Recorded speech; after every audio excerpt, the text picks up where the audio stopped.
Need computer training for a group or office? Contact us today to get a free demo of our training at www.teachucomp.com/enterprise-licensing.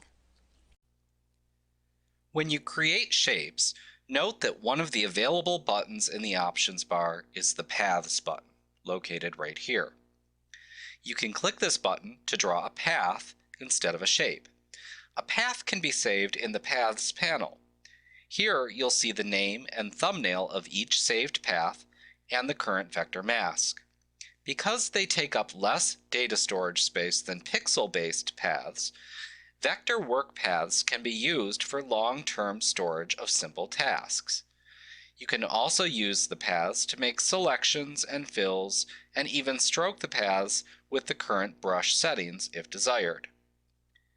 You can edit the path with your anchor point tools in the toolbox.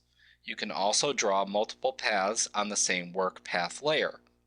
If you wish to select the various objects drawn in the work path, you can select the work path with the multiple objects drawn in it. Use your shape and pen tools to create your path with the paths setting selected in the options bar. Go in here and we maybe create a couple of different ones here. Now, over in the Paths panel, and if you can't see it, remember you can just select Window and then Paths to display it, but it's right over here. You'll see your work path. At the bottom of the Paths panel are a few buttons that you can use.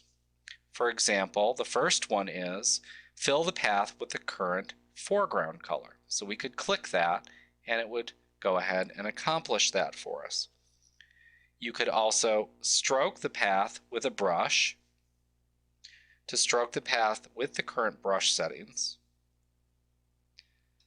Next, you can load the path as a selection to load the path as a selection. You can make the work path from selection, which makes a work path from a pixel-based selection. You can create a new path with that button there, which creates a brand new path for you. And then you can delete the path, of course, with the trash can icon there. Now, if you wish to save the current path, you can click the Options button up here and then select Save Path. And that will launch the Save Path dialog box. You can then type a name for the path in the dialog box and then click OK to save it. Now remember that work paths are a temporary thing and must be saved with the image file if you want to use them in the future. Like what you see? Get a free demo of our training for groups of 5 or more at www.teachucomp.com/enterprise-licensing.